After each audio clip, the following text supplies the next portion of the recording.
Selamat sore Bapak Ibu dosen dan teman-teman sekalian. Pada hari ini kami dari kelompok B7 akan membahas mengenai SAP ERP. Untuk anggota kelompoknya sendiri, ada saya Charles Pramudana. Ada saya Kirita Hanuga. Dan ada saya Cynthia Pilander. Pada pembahasan kami kali ini akan mencakup beberapa hal seperti sejarah, modul, tipe-tipe deployment, kelebihan dan kekurangan, perusahaan pengguna, serta rekomendasi. Pertama, kita akan berkenalan dulu dengan SAP. Jadi, System Application and Product in Data Processing atau biasa disebut SAP adalah sebuah software berbasis ERP yang digunakan sebagai alat untuk membantu manajemen perusahaan, perencanaan, dan juga untuk melakukan operasional lainnya secara lebih efektif dan efisien. Sedikit sejarah mengenai perusahaan SAP. Jadi, perusahaan SAP ini pertama kali didirikan pada tanggal 1 April 1972 di Weinheim, Jerman. Dan dengan pendirinya adalah 5 orang mantan karyawan dari IBM, ada Dietmar Hopp, Hans Werner Hector, ada Hasso Plattner, Klaus Schira, dan juga Klaus Wellenreuter. Tujuan awal pendirian dari SAP ini sendiri adalah untuk menjawab kebutuhan solusi end-to-end bagi perusahaan, khususnya di bidang finansial, logistik, distribusi, dan juga inventaris. Lalu untuk pengguna pertama dari produk SAP ini sendiri adalah sebuah perusahaan kimia di Jerman bernama ICE. Lalu kita akan membahas mengenai perkembangan dari produk-produk SAP. Tadi seperti yang sudah dikatakan bahwa SAP sendiri pertama kali didirikan pada 1972. Lalu pada tahun 1973 dirilis sebuah SAP R1 yang adalah ERP system yang baru mencakup RF system, yaitu modul mengenai finansial dan akuntansi. Lalu pada 1975 dirilis RM system yang sudah mencakup mengenai logistik, inventaris, dan juga invoice. Pada tahun 1981 R1 sudah berubah menjadi SAP R2, dan pada tahun 1992 SAP R3 mulai dirilis, dan SAP R3 inilah yang mulai banyak digunakan di perusahaan-perusahaan besar di Indonesia.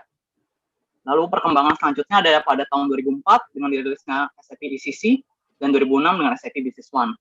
Lalu pada tahun 2011 SAP merilis database mereka sendiri, yaitu SAP HANA, karena sebelumnya SAP ini menggunakan database dari perusahaan-perusahaan lain seperti Oracle atau Microsoft SQL. Dan terakhir pada 2015 produk terbaru mereka yaitu SAP S/4HANA baru dirilis, dan SAP S/4HANA ini menggunakan database SAP HANA yang tadi sudah dirilis pada tahun 2011. Ada sedikit statistik mengenai perusahaan SAP dan juga produk-produknya. SAP ini adalah sebuah software ERP yang sudah sangat umum dan sangat banyak digunakan di seluruh perusahaan. Dapat dilihat bahwa SAP telah digunakan oleh lebih dari 450.000 customer di 180 negara, lalu dengan 20.000 lebih mitra di seluruh dunia, dengan 200 juta lebih pengguna pada cloud base-nya, dan yang paling penting juga ada 100 pusat riset dan pengembangan. Selanjutnya ada beberapa modul dari SAP. Modul dari SAP ada beberapa, namun pada saat ini kami akan membahas beberapa modul yang umum digunakan. Yang pertama adalah SAP Financial Accounting. SAP Financial Accounting adalah modul yang berfungsi dalam mengatur dan mencatat semua transaksi keuangan yang ada di dalam ERP SAP. Beberapa fungsi yang ada di dalam modul Financial Accounting antara lain adalah Accounts Payable, Accounts Receivable, dan General Ledger Accounting. Selanjutnya adalah SAP Sales and Distribution. Sales and Distribution adalah modul yang mengatur semua transaksi proses sales seperti quotations, harga, dan lain-lain. Sales and Distribution juga membantu mengontrol inventory. Beberapa fungsi yang ada di dalam modul Sales and Distribution antara lain adalah billing, sales, shipping, dan juga transportation. Selanjutnya ada Quality Management. Quality Management adalah modul yang membantu untuk mengatur kualitas dari produksi dan membantu organisasi untuk memperlancar dan mempercepat proses bisnis dengan memberikan cara yang terstruktur untuk mengatur kualitas dari beberapa proses bisnis yang berbeda. Beberapa fungsi yang ada di dalam modul Quality Management antara lain Certificates, Control, Inspection, dan juga Notification.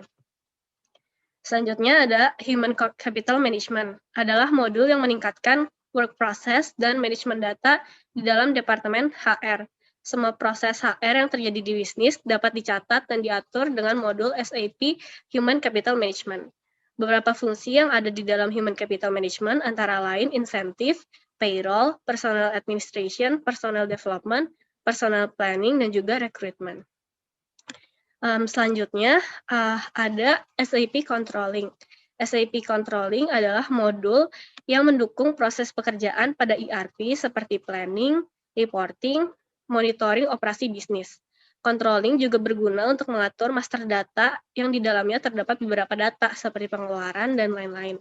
Beberapa fungsi yang ada di dalam modul controlling antara lain activity-based costing, cost center accounting, dan juga sales order costing.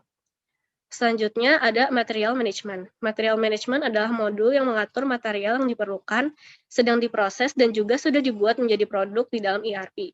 Beberapa fungsi yang ada di dalam modul material management antara lain adalah inventory, inventory management, materials planning, dan juga purchasing.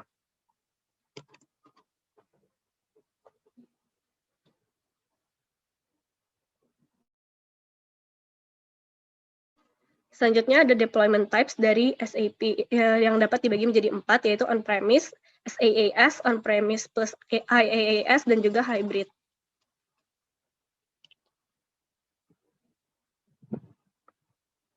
Untuk on-premise terdiri dari SAP R3, SAP ECC, SAP Business One versi on-premise, dan juga SAP S/4HANA versi on-premise. Untuk versi on-premise dibutuhkan instalasi software di dalam komputer masing-masing, sehingga biasanya ini merupakan pembelian lisensi aplikasi oleh perusahaan, sehingga perusahaan memiliki akses kepada aplikasi secara penuh dan bahkan dapat memodifikasi secara penuh aplikasi. Dan juga server biasanya diatur oleh perusahaan atau pribadi dan juga atau third parties yang dimiliki oleh perusahaan.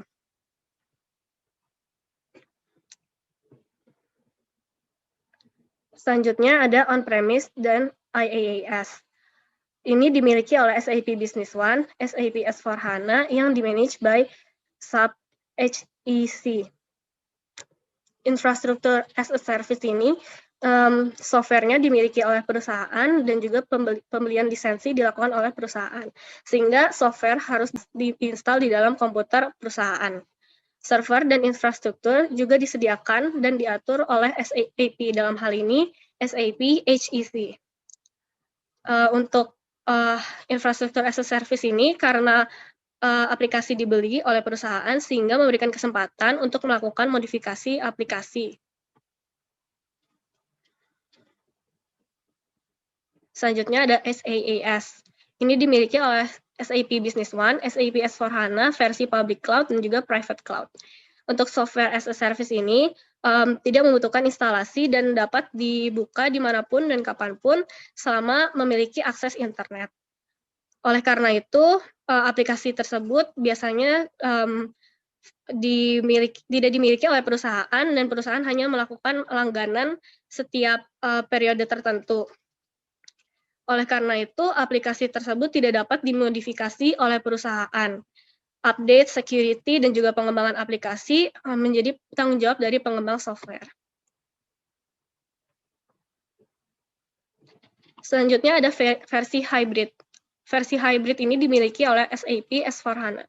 Versi hybrid ini adalah penggabungan antara on-premise dan juga cloud, yaitu S/4HANA Private Cloud atau Public Cloud.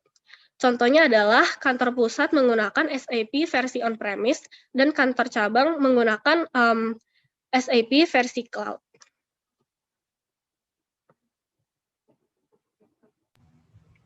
Nah, setelah membahas mengenai model SAP, kita akan mulai masuk ke kelebihan dan kekurangan pada SAP. Yang pertama, kelebihannya. Pada sistem ERP ini, SAP itu merupakan salah satu sistem ERP yang sudah terpercaya ya. Karena sudah terdapat berbagai macam modul dan digunakan oleh banyak perusahaan. Keamanan di SAP juga sangat terjamin sehingga datanya tidak mungkin diduplikasi. Kemudian sistem ERP SAP ini sudah terstandarisasi karena sudah dipakai oleh banyak perusahaan dan SAP ini juga menyediakan otorisasi sehingga modul-modul tertentu bisa diakses sesuai departemen-departemen masing-masing. Next.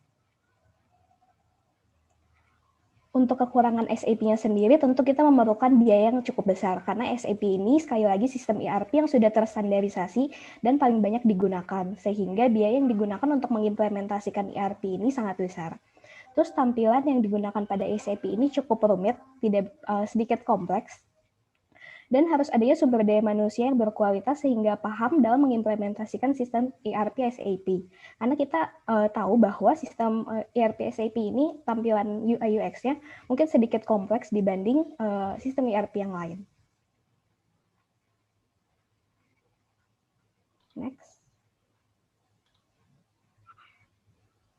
Lalu selanjutnya kita akan membahas mengenai para perusahaan yang telah menggunakan SAP ERP ini. Untuk di mancanegara sendiri ada beberapa perusahaan seperti Deloitte, Shell Oil, dan juga Ford. Di Indonesia ada beberapa perusahaan besar seperti Indofood, PT Astra International, dan juga Telkom Indonesia. Yang dapat terlihat di sini adalah bahwa SAP ERP ini sudah banyak digunakan oleh perusahaan-perusahaan besar dan juga telah mencakup berbagai sektor bidang, sehingga kualitas dari SAP ini memang sudah terbukti di dunia yang lebih profesional lagi tentunya.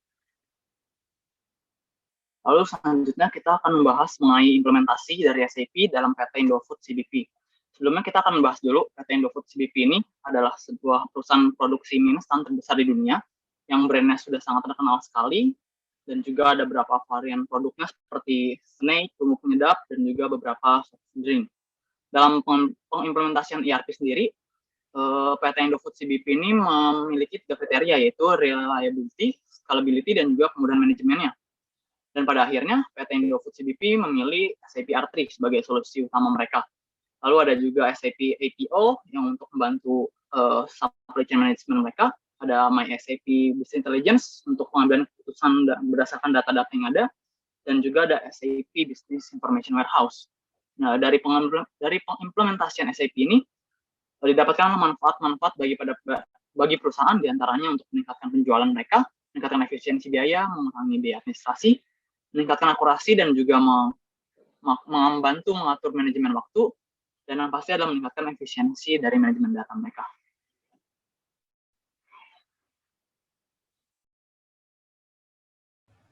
Sekarang kita sampai pada tahap kesimpulan. Menurut kami, rekomendasi karakteristik perusahaan yang cocok menggunakan sistem implementasi sistem ERP adalah perusahaan yang pertama sudah cukup besar.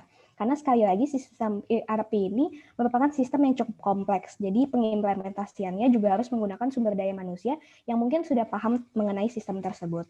Nah, kemudian perusahaan-perusahaan yang memiliki nama besar dan berada dalam industri yang besar juga. Karena sekali lagi jika kita berada dalam industri yang kecil, mungkin kita tidak perlu menggunakan sistem ERP sebesar SAP. Kemudian, mampu memiliki biaya pemeliharaan untuk sistem ERP, karena sistem pemeliharaan untuk sistem ERP ini cukup besar dan terhitung tidak semua perusahaan mampu untuk membayar biaya pemeliharaan. Dan yang terakhir, sumber daya manusianya harus berkualitas sehingga mampu mengimplementasikan sistem ERP SAP ini ke dalam proses bisnis. Sekian presentasi dari kelompok kami. Kami mohon maaf jika ada kesalahan. Terima kasih.